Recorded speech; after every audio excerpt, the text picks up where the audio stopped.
जय हिंद दोस्तों। तो कैसे हैं आप लोग? सब बढ़िया ठीक ठाक। तो आज हम लोग पढ़ने जा रहे हैं राज्य के नीति निर्देशक तत्व। राज्य के नीति निर्देशक तत्व के बारे में पढ़ेंगे, है ना।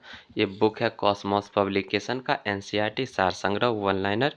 महेश कुमार वर्णवाल और कुणाल वर्मा इसका राइटर है, ठीक है ना। और ये क्लास 6 से 12th तक जितना भी महत्वपूर्ण पॉइंट है ना, सारे को इसमें इंक्लूड किया गया है वन लाइनर के फॉर्म में। तो चलिए हम लोग स्टार्ट करते हैं। ये मार्केट में नया बुक नया एडिशन का आ चुका है। ये बुक जिसे करवा रहे हैं आपको, ठीक है ना, ये न्यू एडिशन का बुक है। तो चलिए हम लोग स्टार्ट करते हैं। आज देखते हैं आज का एपिसोड में क्या है। राज्य के नीति निर्देशक तत्व, ठीक है ना। राज्य के नीति निर्देशक सिद्धांतों को भारतीय संविधान में शामिल किए जाने का क्या उद्देश्य है, ठीक है ना। राज्य के नीति निर्देशक सिद्धांतों को भारतीय संविधान में शामिल किए जाने का क्या उद्देश्य है? तो सामाजिक और आर्थिक लोकतंत्र को स्थापित करना। सामाजिक और आर्थिक लोकतंत्र को स्थापित करना। कल्याणकारी राज्य की संकल्पना का समावेश संविधान के किस भाग में किया गया है? कल्याणकारी राज्य की संकल्पना का समावेश संविधान के किस भाग में किया गया है? राज्य के नीति निर्देशक सिद्धांतों में भाग 4 में किया गया। भारतीय संविधान में किसके अंतर्गत पंचायती राज प्रणाली की व्यवस्था की गई है? तो राज्य के नीति निर्देशक सिद्धांतों के अंतर्गत किया गया है।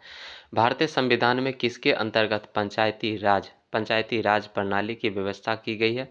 तो राज्य के नीति निर्देशक सिद्धांतों के अंतर्गत किया गया है ना। उसका समान आचार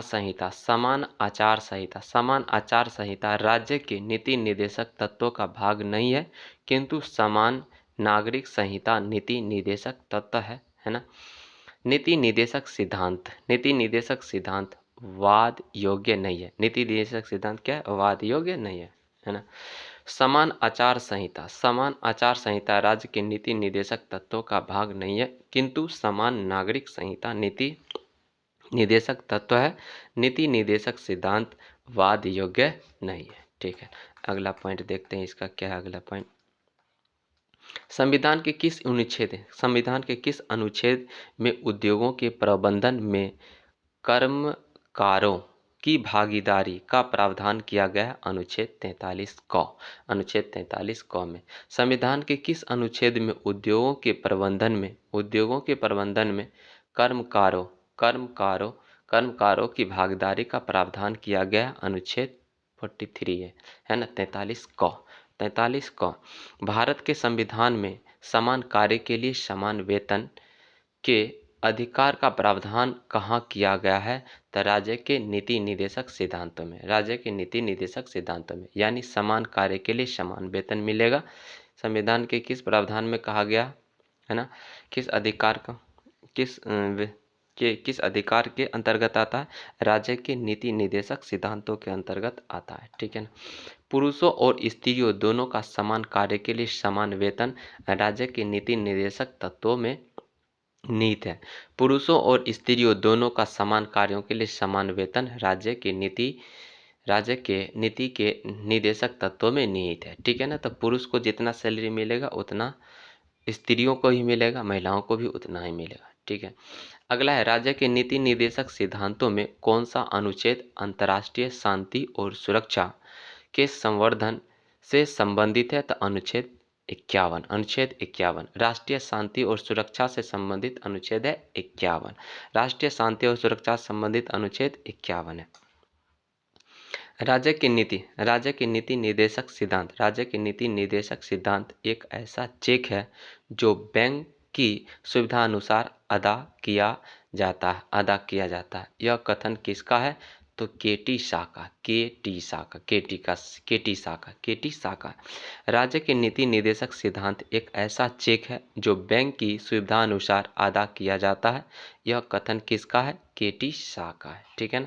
अगला हम लोग महत्वपूर्ण अनुच्छेद देखते हैं। नीति निर्देशक तत्वों से संबंधित महत्वपूर्ण अनुच्छेद के बारे में हम लोग चर्चा करते हैं। कौन कौन महत्वपूर्ण अनुच्छेद है नीति निर्देशक तत्व से संबंधित, ठीक है। तो चलिए इधर हम लोग बढ़ जाते हैं। अनुच्छेद 36 नीति निर्देशक तत्व के संदर्भ में राज्य की परिभाषा, राज्य की परिभाषा, अनुच्छेद 36, अनुच्छेद 36 अनुच्छेद 36 नीति निदेशक तत्वों के संदर्भ में राज्य की परिभाषा, राज्य की परिभाषा का वर्णन किया गया। अनुच्छेद 37 न्यायालय द्वारा परिवर्तनीय न हो, न्यायालय द्वारा परिवर्तनीय न हो, न्यायालय द्वारा परिवर्तनीय न हो, न्यायालय द्वारा परिवर्तनीय न हो। अनुच्छेद 37 न्यायालय द्वारा परिवर्तनीय न हो। अनुच्छेद 37 न्यायालय द्वारा परिवर्तनीय न हो, न्यायालय द्वारा परिवर्तनीय न हो। अनुच्छेद 38 लोक कल्याण की अभिवृद्धि के लिए सामाजिक व्यवस्था बनाना। अनुच्छेद 38 लोक कल्याण की अभिवृद्धि के लिए, अनुच्छेद 38 लोक कल्याण की अभिवृद्धि के लिए, लोक कल्याण की अभिवृद्धि के लिए सामाजिक व्यवस्था बनाना अनुच्छेद 38 में कहा गया। अनुच्छेद 38 का 2 38 का 2 में क्या क्या है? आय की असमानताओं को कम करने का प्रयास करना। अनुच्छेद 38 के 2 में कहा गया है, अनुच्छेद 38 के 2 में कहा गया है आय की असमानता को कम करने का प्रयास करना, आय की असमानता को कम करने का प्रयास करना। अनुच्छेद 38 अनुच्छेद 38 का 2 में आय की अनुच्छेद 38 का 2 में आय की असमानताओं को कम करने का प्रयास करना, ठीक है ना। अनुच्छेद 39 में क्या बोला है? 39 में क्या बोला गया? 39 के क में बोला गया पुरुष स्त्री को समान रूप से जीविका पर्याप्त साधन प्राप्त करने का अधिकार अनुच्छेद 39 के क में कहा गया है। पुरुष स्त्री को समान रूप से जीविका के पर्याप्त साधन प्राप्त करने का अधिकार। अनुच्छेद 39 ख में क्या कहा गया है? समुदाय के भौतिक संसाधनों का स्वामित्व व नियंत्रण इस प्रकार हो जिसके सामूहिक हितों की सर्वोत्तम रूप में प्राप्ति हो। अनुच्छेद 39 का ख में क्या कहा गया है? समुदाय के भौतिक साधनों का स्वामित्व व नियंत्रण इस प्रकार हो जिसके सामूहिक हितों की सर्वोत्तम रूप से प्राप्ति हो। अनुच्छेद 39 के घ में क्या कहा गया है? पुरुषों व स्त्रियों दोनों को समान कार्य के लिए समान वेतन मिलना चाहिए। 39 के ख में कहा गया। अनुच्छेद 39 के ख में समान कार्य के लिए समान वेतन मिलेगा स्त्री पुरुष दोनों को, है कि नहीं? ये नहीं कि स्त्री को ज़्यादा पुरुष को कम, है ना, बराबर मिलना चाहिए।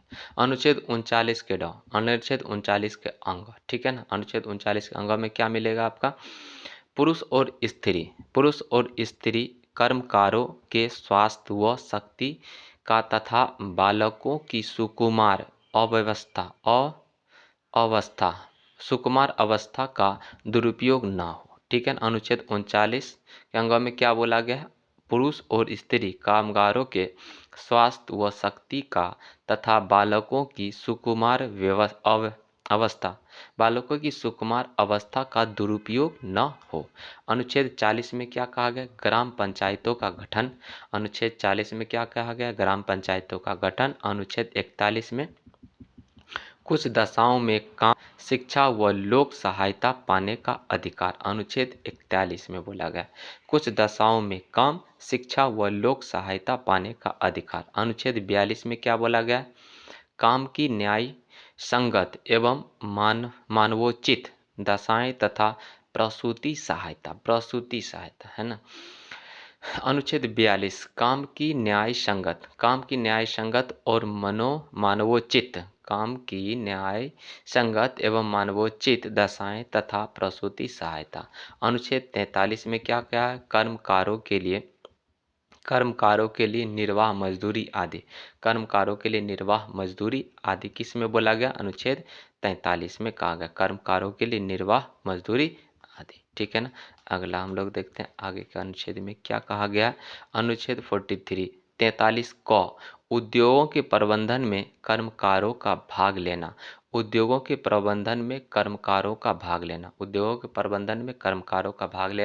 अनुच्छेद 43 क में कहा गया। अनुच्छेद 43 ख में क्या कहा गया?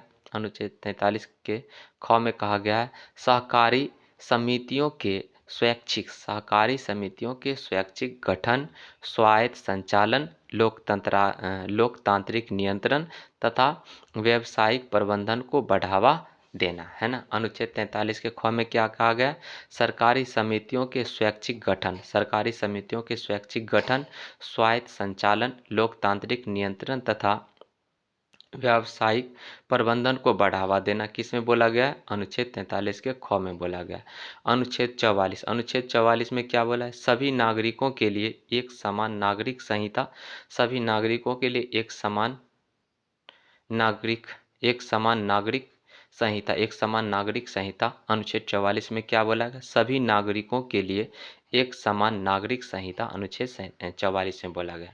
अनुच्छेद 45, अनुच्छेद 45 में क्या गया है? 45 में क्या बोला गया? 6 वर्ष से कम आयु के बच्चों के लिए निःशुल्क व अनिवार्य शिक्षा का प्रावधान, है ना।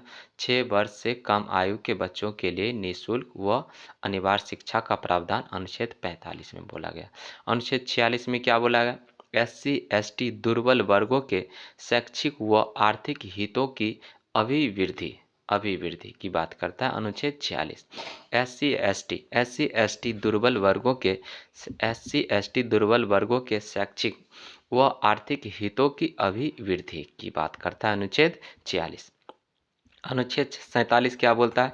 पोषाहार स्तर और जीवन स्तर, पोषाहार स्तर और जीवन स्तर तथा लोक स्वास्थ्य में सुधार तथा हानिकारक नशीले पदार्थों के उपभोग पर प्रतिबंध की बात कहा गया अनुच्छेद 47 में बोला गया। अनुच्छेद 48 में क्या बोला गया? कृषि और पशुपालन में आधुनिक और वैज्ञानिक प्रणालियों का प्रयोग करना, गायों, बछड़ों तथा अन्य दुधारू पशुओं के वध पर प्रतिबंध एवं उनकी नस्लों में सुधार के प्रयास किया जाना अनुच्छेद 48 में बोला गया।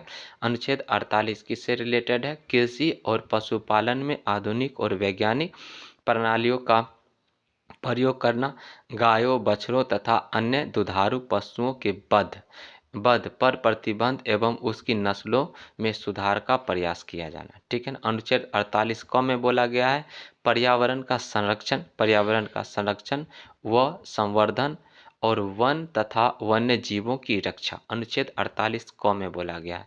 पर्यावरण का संरक्षण व संवर्धन और वन तथा अन्य जीवों की रक्षा अनुच्छेद 48 में बोला गया। अनुच्छेद 49 में क्या बोला गया? राष्ट्रीय महत्व के कलात्मक या ऐतिहासिक अभिरुचि वाले स्मारकों या स्थानों या वस्तुओं का संरक्षण करना अनुच्छेद 49 में क्या बोला गया? अनुच्छेद 49 में बोला गया है राष्ट्रीय महत्व के कलात्मक या ऐतिहासिक अभिरुचि वाले स्मारकों या स्थानों या वस्तुओं का संरक्षण करना। अनुच्छेद 50 में क्या किया गया? कार्यपालिका से न्यायपालिका का पृथक्करण अनुच्छेद 50 में कार्यपालिका से न्यायपालिका का पृथक्करण अनुच्छेद 50 में कार्यपालिका से न्यायपालिका का पृथक्करण की बात अनुच्छेद 50 में बोला गया। अनुच्छेद 51 में क्या कहा गया? अंतर्राष्ट्रीय शांति और सुरक्षा की अभिवृद्धि अंतर्राष्ट्रीय शांति और सुरक्षा